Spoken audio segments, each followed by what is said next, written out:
Queridos, a pergunta que eu tenho para você nessa noite: o que uma boa igreja deve ter? O que uma boa igreja deve ter? Eu vou mostrar para você algumas fotos de coisas muito boas que nós temos aqui como igreja. Gente, e só quero avisar você que hoje de manhã eu chorei muito, então tem uma alta capacidade também de o pastor também derramar algumas lágrimas aqui, né? Então tem um forte apego emocional nessa palavra de hoje, amém ou não amém? Eu já estou avisando, preparando o seu coração. Então, queridos, uma boa igreja, ela deve ter uma boa atmosfera, uma boa recepção, sim ou não?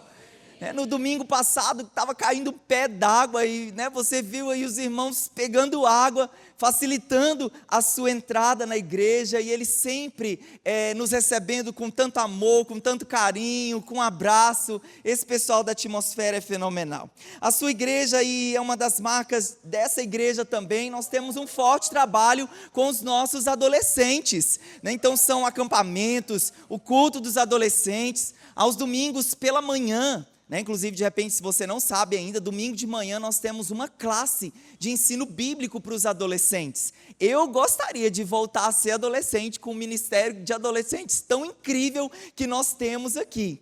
Queridos, mais um ministério, nós temos o Pasquides. Então, para uma igreja também, que é uma igreja boa, que é uma igreja relevante, ela não pode perder o coração das gerações, ela não pode se desconectar das gerações. Nesse tempo que os nossos filhos são uma massinha mole, é nesse tempo onde nós precisamos investir de forma intencional, de forma corajosa, mesmo aplicando todos os recursos que nós pudermos para ganharmos o coração dos nossos filhos. Essa igreja também, ela investe nas famílias neurodiversas. Inclusive, esse ministério, nós, como Paz Church Palmas, somos um dos primeiros aqui na nossa cidade a investir, nesse movimento de acolhendo as famílias, as crianças, no espectro autista. É tão lindo isso que essa equipe tem feito. Então, uma boa igreja, ela olha para todos. Uma boa igreja, além de olhar para dentro de si, investir dentro também,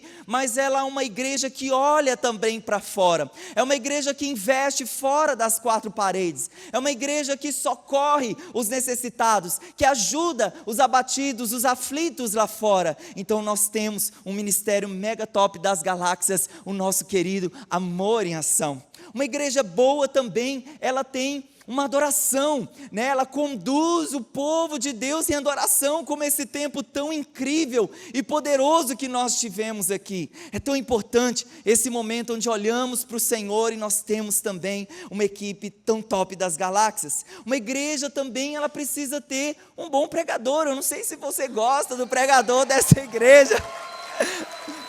Ela precisa ter uma mensagem que foca em Jesus, que olha para Jesus, que te encoraja a ser um seguidor de Jesus com ênfase. Essa igreja também, ela tem, olha só o que essa igreja prepara para os nossos voluntários. Então, existem voluntários dos voluntários. Quando você serve, se dispõe a servir, você, antes de servir na atmosfera, no Kids, na mídia, você recebe um lanche top das galáxias. Olha, isso diz o quanto nós amamos, apreciamos os nossos queridos voluntários. Inclusive, em nome de Jesus, muito, muito obrigado a você que serve em cada ministério.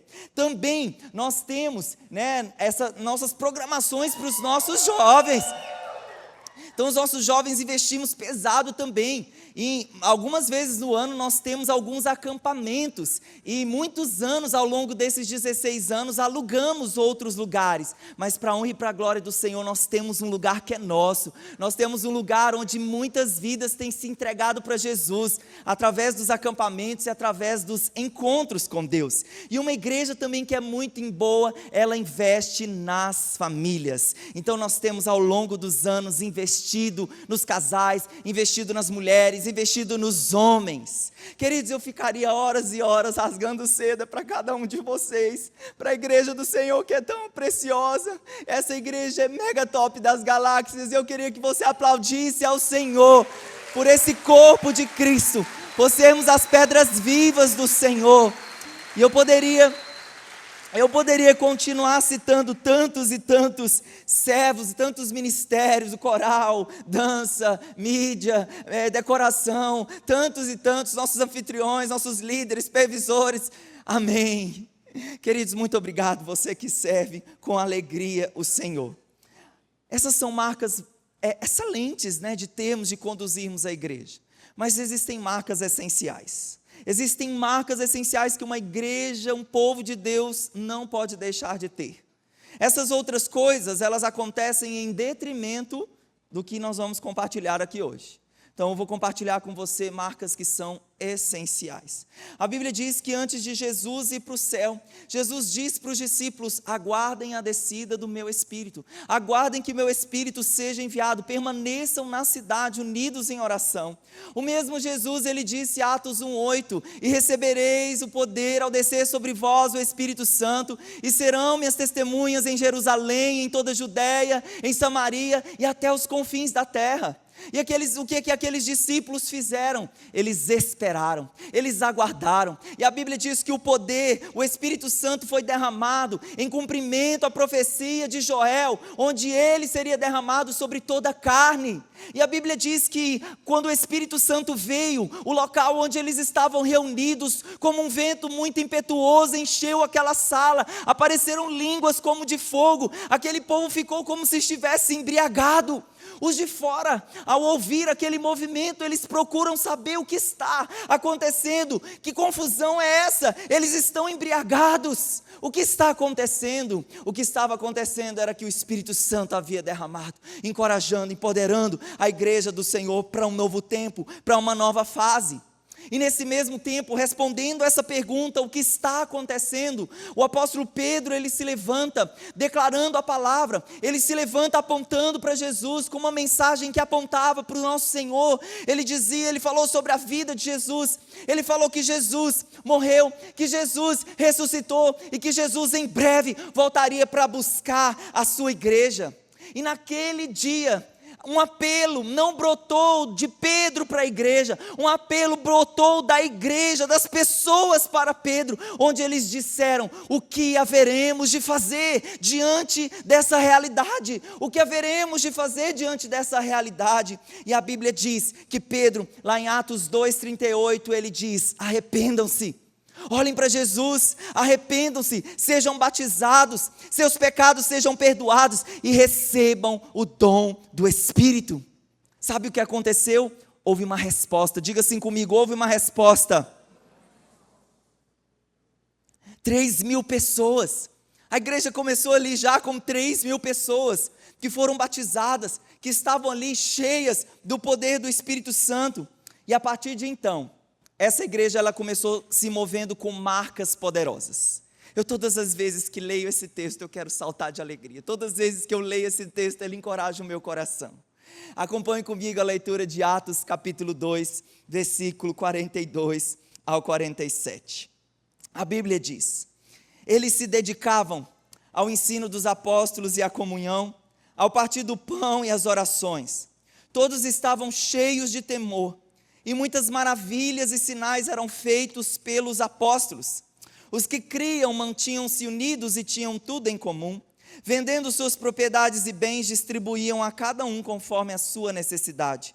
Todos os dias continuavam a reunir-se no pátio do templo. Partiam pão em casa e juntos partilhavam das refeições com alegria e sinceridade de coração, louvando a Deus e tendo a simpatia de todo o povo. E o Senhor lhes acrescentava diariamente os que iam sendo salvos. Queridos, essa igreja, ela impactou o mundo ao seu redor. Essa igreja, por exercitar esses princípios tão básicos, mas tão poderosos e tão enriquecedores. E essa igreja, a partir de Jerusalém, alcançou o mundo todo. Se hoje você está ouvindo essa mensagem, é porque esses homens e mulheres de Deus, mesmo ameaçados, mesmo perseguidos, mesmo presos, em vez de recuarem, eles disseram sim para Jesus e eles estenderam o ministério de Jesus sobre a face da terra. Amém ou não amém? Então, o nosso tema, as marcas de uma igreja que impactam o mundo. E a pergunta que eu tenho para você, e é a pergunta que nós vamos dirigir e responder ao longo dos 3 pontos dessa palavra: quais são essas marcas que trazem impacto ao mundo. A primeira marca de uma igreja é uma igreja comprometida com a palavra de Deus. Diga assim comigo, uma igreja comprometida com a palavra de Deus. Atos 2:42, eles se dedicavam ao ensino dos apóstolos.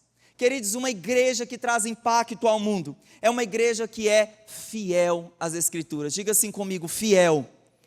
É uma igreja que está comprometida com a verdade que já está escrita, que já está revelada. É uma igreja que, essa igreja de Atos, eles perseveraram na doutrina dos apóstolos. Queridos, nós somos uma igreja que segue não a verdade de um homem, não aquilo que um homem está falando, nós seguimos a verdade de Deus. E apesar da palavra de Deus ser tão atacada ao longo das gerações, dizendo que a Bíblia não é verdade, dizendo que a Bíblia não merece confiança, dizendo que a Bíblia apresenta erros e contradições, queridos, a palavra de Deus, ela permanece viva e eficaz. A palavra de Deus, ela é poderosa. A palavra de Deus, ela restaura a alma. A palavra de Deus, ela ilumina os nossos olhos. A palavra de Deus, ela dá sabedoria aos simples. A palavra de Deus é mais pura que o ouro. A palavra de Deus, ela é mais doce do que o mel. Ela é a mesma ontem e ela continuará sendo a mesma para todos sempre. Se você concorda com isso, dê um glória a Deus. Essa palavra que dirige as nossas vidas.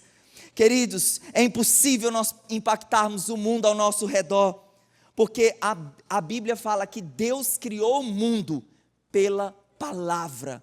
Quando Deus cria as coisas, Ele criou pelo poder da sua palavra. E a Bíblia também diz que Ele sustenta todas as coisas pelo poder da sua palavra.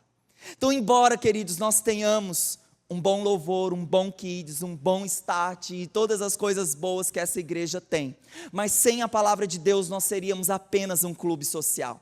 Sem a centralidade da palavra de Deus nós apenas seríamos uma agência social.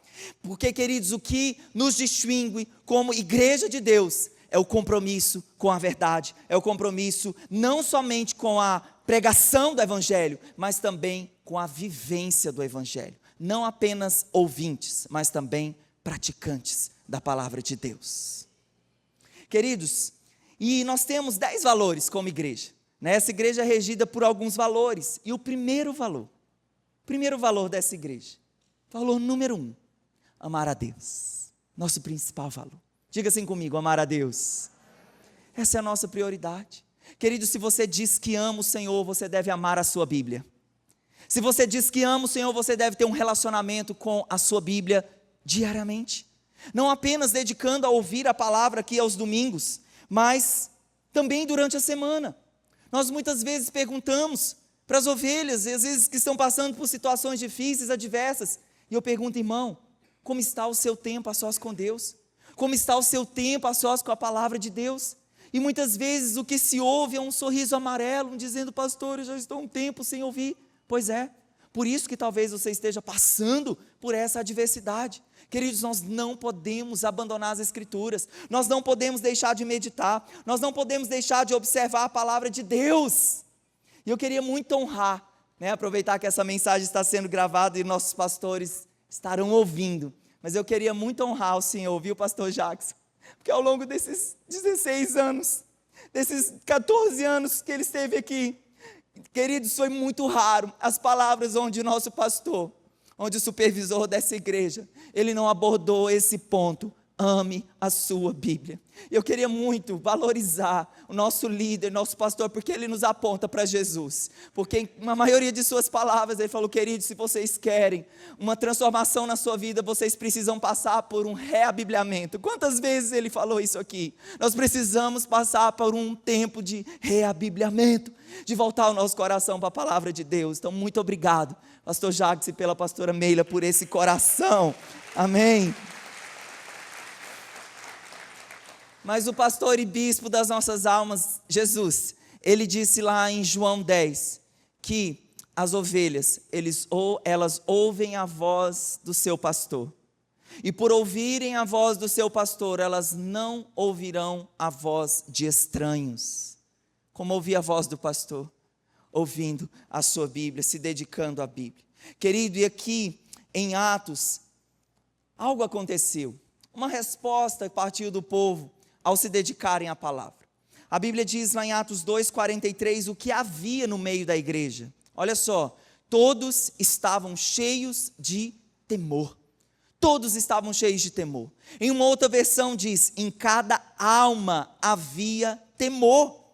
Nós temos definido o temor, de acordo com os princípios de Provérbios, e da palavra, como temor de Deus é amar o que Deus ama, odiar o que Deus odeia. Você pode me ajudar dizendo juntamente comigo o que é o temor de Deus? Amar o que Deus ama, odiar o que Ele odeia. Queridos, e aqui na igreja primitiva, e essa palavra temor, não é ter medo de Deus, é simplesmente amar o que o Senhor ama. E aqui na igreja primitiva não era só a liderança que tinha temor, não era só os apóstolos que tinham temor, era em cada alma, era em cada coração, e nós estamos falando aqui de uma igreja de mais de 3.000 pessoas, então se a Bíblia diz que em cada alma havia temor, eu acredito. Então era um número expressivo de crentes aqui vivendo isso. Mas queridos, na nossa geração parece que essa palavra temor, ela foi riscada. Parece que no coração de muitos crentes, o dicionário foi rasgado, onde existe essa palavra temor. Queridos, porque se nós dizemos que nós amamos o Senhor, mas nós temos uma vida comprometida com o pecado, porque o pecado é aquilo que Deus odeia. Uma vida no pecado é aquilo que o Senhor odeia. Então, se nós estamos vivendo uma vida comprometida no pecado, uma vida de máscaras, uma vida de falsidade, vivendo na igreja uma coisa e vivendo do lado de fora uma outra coisa, aparência de bonzinho na igreja, de santinho, mas lá fora, um traste, mas lá fora, alguém que nem parece ter Jesus no coração. Queridos, nessa época, inclusive, havia até um certo medo das pessoas irem para a igreja pelas coisas que aconteciam lá. Em Atos 5, conta a história de Ananias e Safira. O que Ananias e Safira fizeram? Ananias e Safira, eles se espelharam no comportamento de outros irmãos que também estavam entregando generosamente, contribuindo generosamente, eles vendem um campo, mas Ananias e Safira, a Bíblia diz que eles entram em acordo. Eles entram em acordo para quê? Para apresentar uma oferta para os apóstolos e dizer que aquela oferta era a oferta completa da venda de um terreno. Mas a Bíblia diz que eles entraram em acordo não para tentar o homem, mas para tentar o Espírito Santo. E a Bíblia diz, enquanto eles foram apresentar aquela oferta, com aquele tipo de coração, a Bíblia diz que eles caíram mortos diante da igreja. Queridos, havia temor, e é esse temor, a minha oração, eu sempre faço essa oração: Deus, restaura na igreja brasileira, restaura na igreja do Senhor, o temor do Senhor, o amor pelo que o Senhor ama, o odiar pelas coisas que o Senhor odeia. Restaura no teu povo esse senso, restaura no teu povo essa responsabilidade, o temor de Deus. Havia temor de Deus naquela igreja, amém ou não amém? E esse temor de Deus, querido, não é para nos afastarmos de Deus, esse temor é para nos aproximarmos do Senhor, esse temor é para nos aproximarmos dEle, para termos mãos limpas, coração puro, para nos movermos em santidade, porque era assim que essa igreja se movia. Havia fome, havia sede da palavra, eles se reuniam com essa fome e com essa sede da palavra. Então, queridos, a primeira marca aqui na nossa noite de uma igreja que traz impacto ao mundo é essa igreja que ama a palavra de Deus, que está comprometida com a palavra de Deus, que semanalmente, diariamente está sendo ministrado pela palavra do Senhor. Amém ou não amém? Então é uma igreja que impacta o mundo. Em primeiro lugar, me ajudem, é uma igreja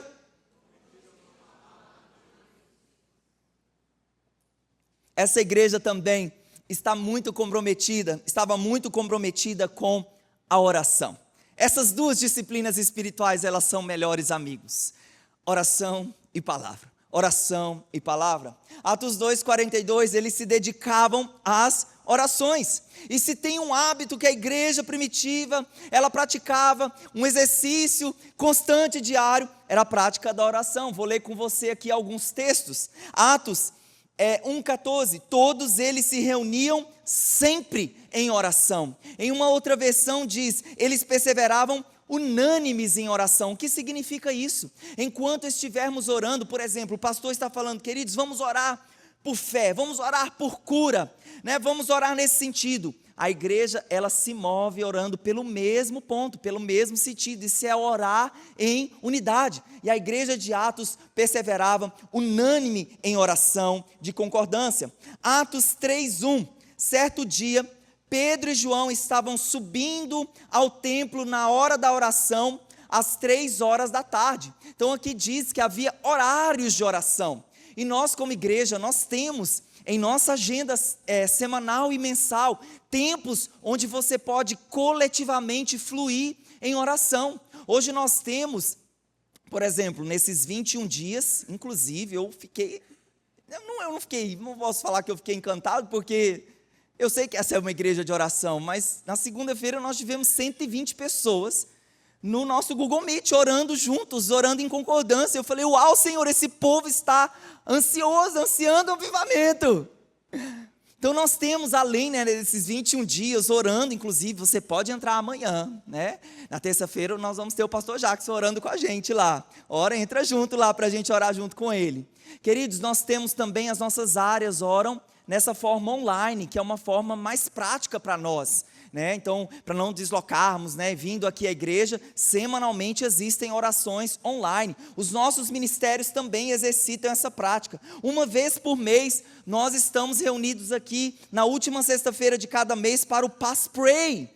Então, querido, você, como parte desse corpo, você também está desafiado a estar conosco orando em unidade. Amém ou não amém?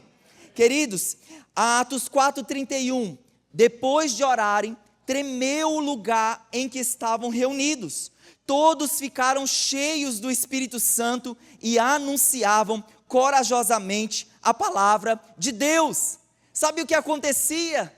Quando a igreja avançava, quando as pessoas eram alcançadas por Jesus, sabe o que começou a acontecer? Perseguição. Eles começaram a ser perseguidos por causa da fé em Cristo Jesus.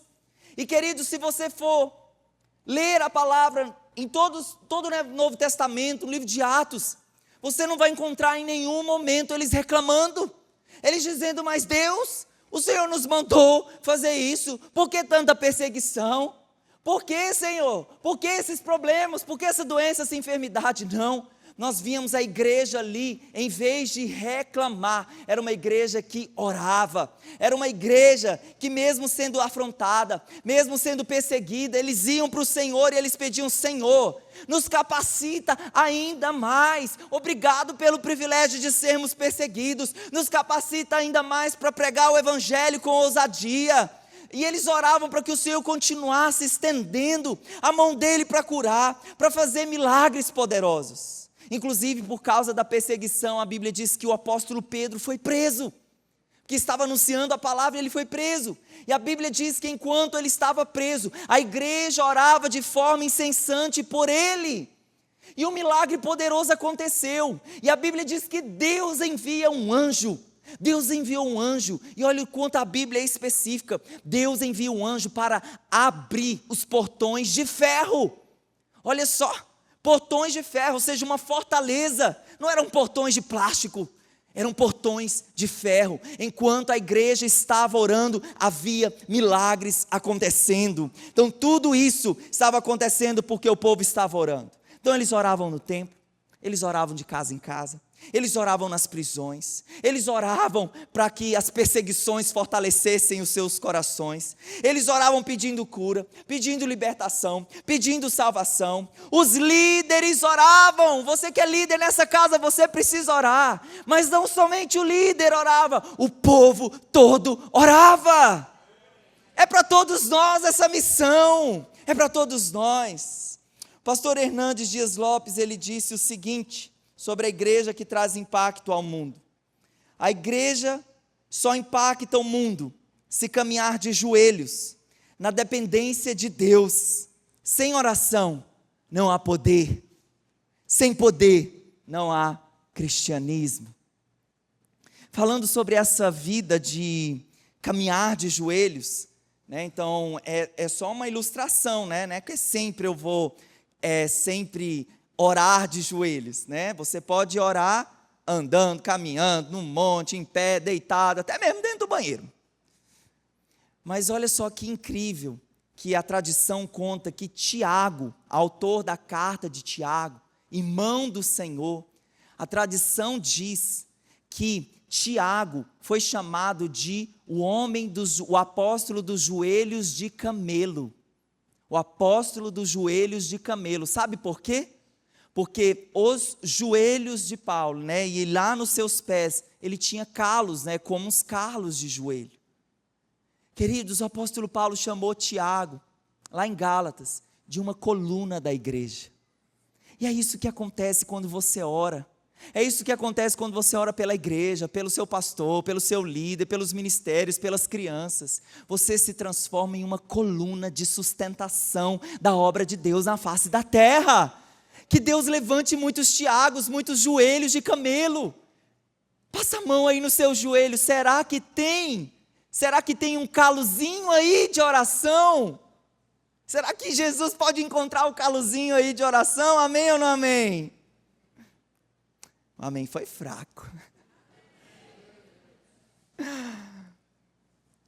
Queridos, se nós quisermos uma igreja viva, que é cheia do Espírito Santo, nós precisamos orar.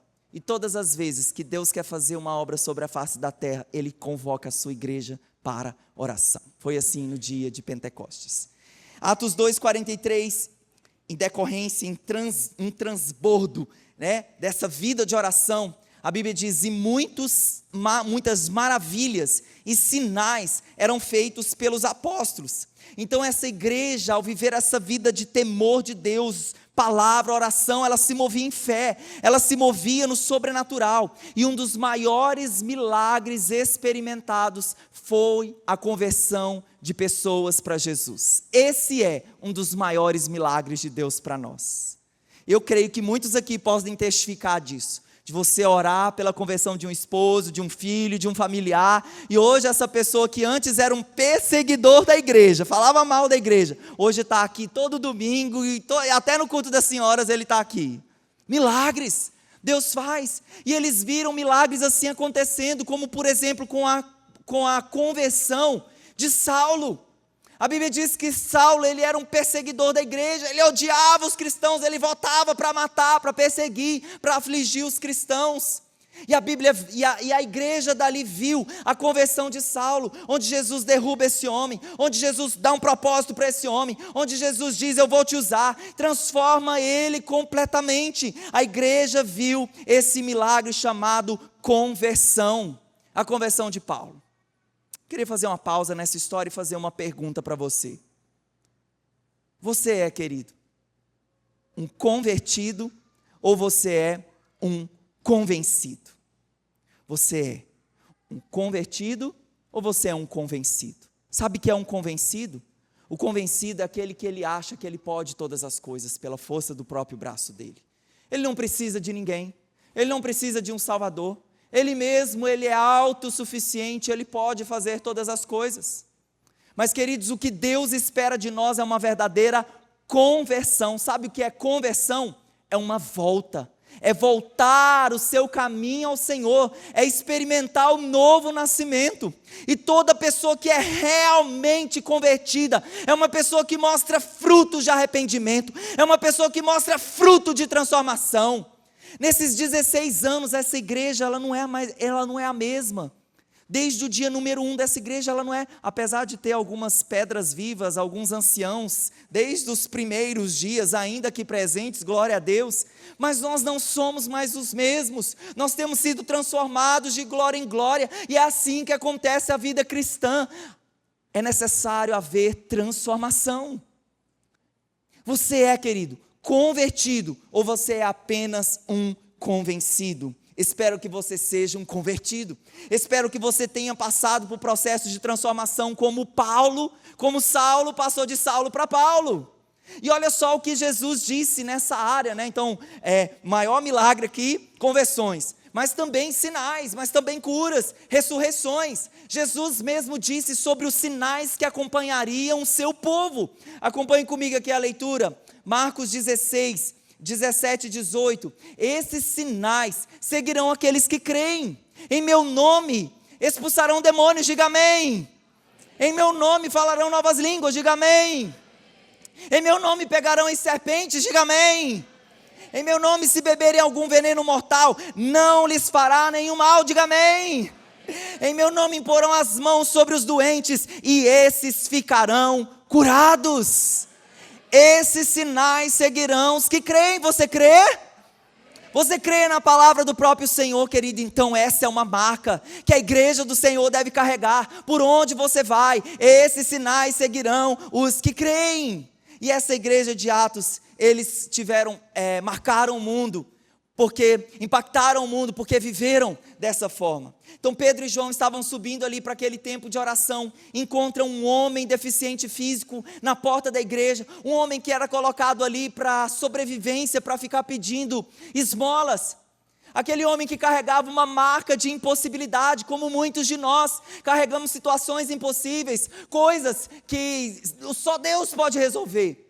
E a Bíblia diz que aquele homem pede uma esmola e Pedro e João viram de forma ousada, olham para aquele homem e eles declaram o seguinte, Atos capítulo 3, 4, 5 a 6, Pedro e João olham bem para aquele homem e então Pedro diz, olhe para nós não temos prata, nós não temos ouro, mas o que nós temos, isso nós te damos, em nome de Jesus Cristo Nazareno, ande, olha que autoridade. Esses sinais seguirão os que creem. Segurando pela mão direita, ajudou a levantar-se. Imediatamente os pés e os tornozelos do homem ficaram firmes. Nem precisou de um fisioterapeuta, porque o milagre foi completo. Aquele homem que nunca andou começou a andar. Saltou e deu um salto e começou a andar. Amém ou não amém? A minha oração é para que Deus encontre essa ousadia por onde você vai passar. Por onde você for. Deus encontre o seu coração ousado. Deus encontre o seu coração compassivo com aqueles que sofrem, com aqueles que carregam marcas de impossibilidade, como esse homem carregava. Queridos, foi tão poderoso isso aqui que aconteceu, que 5.000 pessoas se converteram ao Evangelho. Olha que poderoso, né? Domingo passado eu disse essa frase, né? Os milagres abrem caminho para Deus. Os milagres abrem caminho para a ministração do Evangelho. E é isso que aconteceu, mais uma explosão, mais 5.000 pessoas, elas se converteram.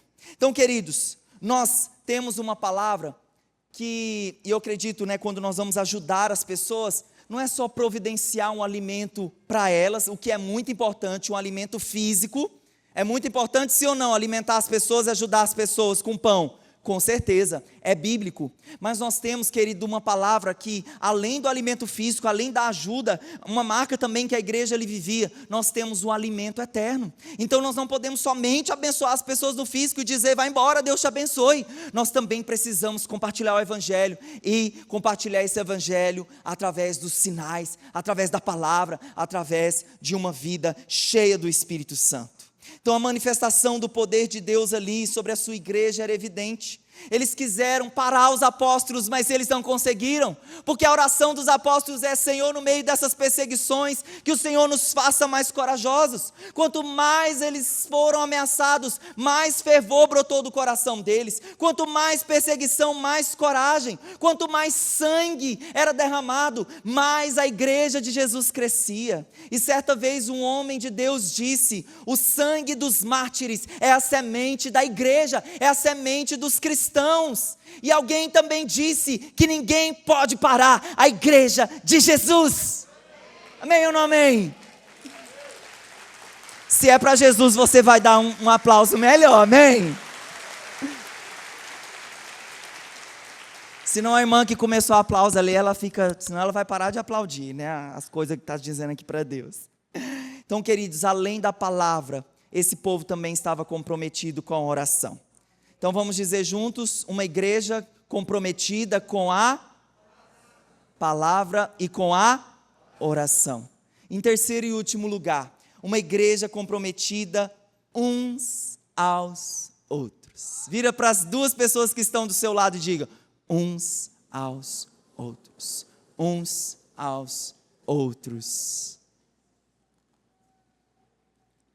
Atos 2, 42, versículo 46, eles se dedicavam à comunhão. Crente gosta de comunhão, sim ou não? Todos os dias continuava a reunir-se no pátio do templo, partiam pão em casa e juntos participavam das refeições com alegria e sinceridade de coração. Então eu vou ilustrar aqui a igreja, né, esses dois primeiros pontos e esse terceiro com a imagem da cruz. Como a cruz de Jesus ela é feita? Ela tinha uma madeira, né, ali vertical e uma madeira horizontal.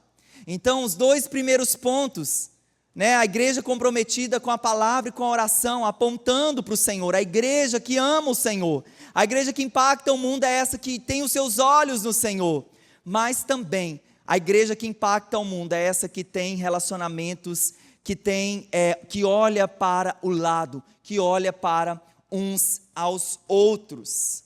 Então, queridos, a Bíblia diz lá em Mateus capítulo 20, versículo 26, olha o que Jesus disse sobre esse uns aos outros, sobre o que ele veio fazer. Jesus veio para definir o que é uns aos outros.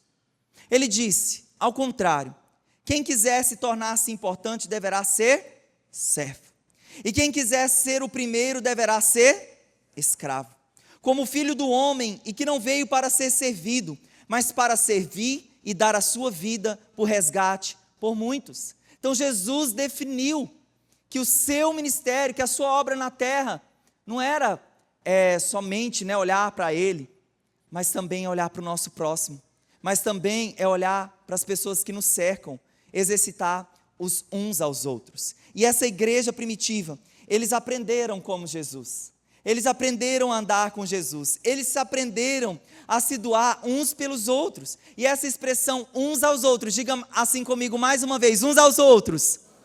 Uns aos outros aparece no Novo Testamento por 59 vezes. E um dos líderes da igreja ali, o Barnabé, a Bíblia fala que era o filho do encorajamento, significava o nome de Barnabé. Ele era um homem que encorajava, ele era um homem bom, ele era um homem cheio do Espírito Santo e de fé. A igreja, ela era edificada através do coração de servo que esse homem tinha. Ele exercitava esse uns aos outros. E os apóstolos enviam Barnabé para a igreja de Antioquia, Atos 11. E lá em Antioquia, o que Barnabé foi fazer lá? Uns aos outros. Ele foi servir a igreja. A Bíblia diz, enquanto ele servia lá, ele animou, ele encorajou aquela igreja a permanecerem fiéis a Jesus. E o seu exemplo trouxe para a igreja novos convertidos. E não somente isso, mas também o Barnabé foi dirigido para Antioquia, porque ele queria resgatar um irmão muito precioso na fé. O irmão que havia se esfriado, o irmão que havia acontecido um problema na igreja. Acreditem quem irmão era esse? Era o Saulo que havia se convertido anteriormente. Inclusive o Barnabé foi o irmão que integrou Saulo, quando Saulo chegou na igreja. Porque Saulo chegou na igreja com estigma. Ele chegou na igreja com uma história. Ele é perseguidor, ele matou irmãos. Vocês vão dar confiança para esse cara? E o Barnabé, ele tem compaixão. Ele faz o que eu e você devemos fazer uns aos outros. Ele conversa com Paulo, ele ouve a história de Paulo, e ele fala assim, uau, Deus fez isso na sua vida. Meu irmão, Deus tem um propósito poderoso na sua vida, e ele traz o Saulo para o seio da igreja, integra o Saulo na igreja. Mas o que a Bíblia diz que acontece com Saulo, ele estava vivendo o primeiro amor. Quantos aqui lembram dos dias do primeiro amor? Nos dias do primeiro amor, meu irmão, você não quer saber de nada, você quer estar na igreja 24 horas, em todos os cultos, você quer servir em tudo quanto é lugar. O apaixonado por Jesus, ele é o louco, ele é ousado. Esses dias são preciosos, esses dias eles ficam marcados na nossa memória. E a Bíblia diz que o Saulo, como ele era muito enérgico, ele compartilhando a palavra, ele era muito conhecedor da lei, o Saulo acabou criando uma confusão com os judeus de fala grega. Então acontece uma confusão ali, algo que eu acredito que não dava para ser resolvido tão rápido. E a Bíblia diz que os apóstolos levaram Saulo para Tarso e não enviaram Saulo para Tarso. Existe uma grande diferença. Então o coração ali que aconteceu, aquele conflito, vamos afastar esse irmão, vamos tirar esse irmão desse contexto, porque ele está dando muito trabalho. Uns aos outros acontece isso, sim ou não? Existem conflitos, existem situações no nosso meio, existem conflitos na nossa casa, né? Nossa casa é também a igreja do Senhor, existem conflitos. Então a forma de fazer com que esses conflitos fossem minimizados foi levar Saulo para Tarso. E aqui nós voltamos para a missão de Barnabé, porque Barnabé estava sentindo falta de Saulo. Cadê Saulo na igreja? Esse homem que tem um grande potencial, o que aconteceu com ele? Porque ele ainda não tinha crescido em maturidade, e ali talvez deixou a raiz da amargura tomar o coração dele, né, o Saulo. Então Barnabé vai a Tarso em procura de Saulo. E eu imagino Barnabé batendo de porta em porta: vocês conhecem Saulo? E eles disseram: é lógico que conhecemos, esse homem é muito perigoso, né? E, enfim, eu sei que ele, como não tinha WhatsApp, não tinha localização, mas ele acabou encontrando Saulo ali em Tarso. E eu imagino essa cena, eu imagino esse irmão, esse encorajador procurando Saulo para trazê-lo de volta. Eu imagino ele batendo na porta: Saulo, Saulo, você mora aqui? E eu imagino Saulo dentro da casa ouvindo uma voz conhecida, a voz de Barnabé. Eu imagino que o coração de Saulo deve ter batido. E Saulo vai lá, abre aquela porta. E Barnabé diz para ele: Saulo, o que você estava fazendo aqui, Saulo? Você é muito precioso, você é um irmão querido. Nós não vemos você pelos olhos do pecado, da situação que você fez. Você precisa voltar. E a Bíblia diz que Barnabé pega na mão de Saulo e leva de volta para a Antioquia. Queridos, aí a partir de agora, com esse encorajamento, esse resgate, esse homem que foi transformado de Saulo para Paulo, essa história, vocês sabem o final dela. A maioria do Novo Testamento foi escrito por Paulo. Imagine se Barnabé tivesse desistido de Saulo. E queridos, eu queria concluir essa mensagem contando para você uma história. Há 12 anos atrás, eu estava procurando uma casa para fazer uma casa de paz, para fazer uma célula de evangelismo.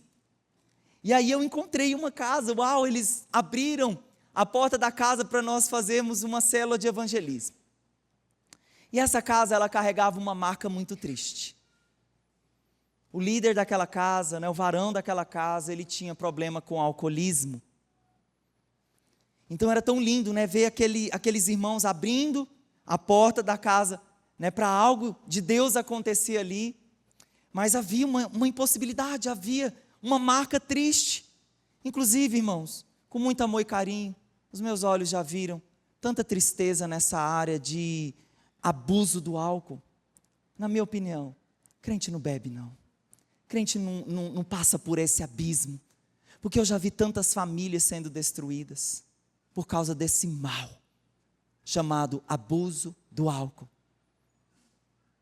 E queridos, foram anos trabalhando com esse irmão, não somente eu discipulei esse irmão por alguns anos, mas tantos irmãos da igreja investindo, tantos irmãos da igreja orando, pastoreando. Ele passou por centro de reabilitação, também, né, usou remédios, química, né, para também se libertar. Eu me lembro, queridos, de 2 momentos. Um momento nós sentados à mesa, e eu apontando o dedo para a cara nele, porque quem me conhece sabe que eu não me intimido para falar nada na cara de ninguém.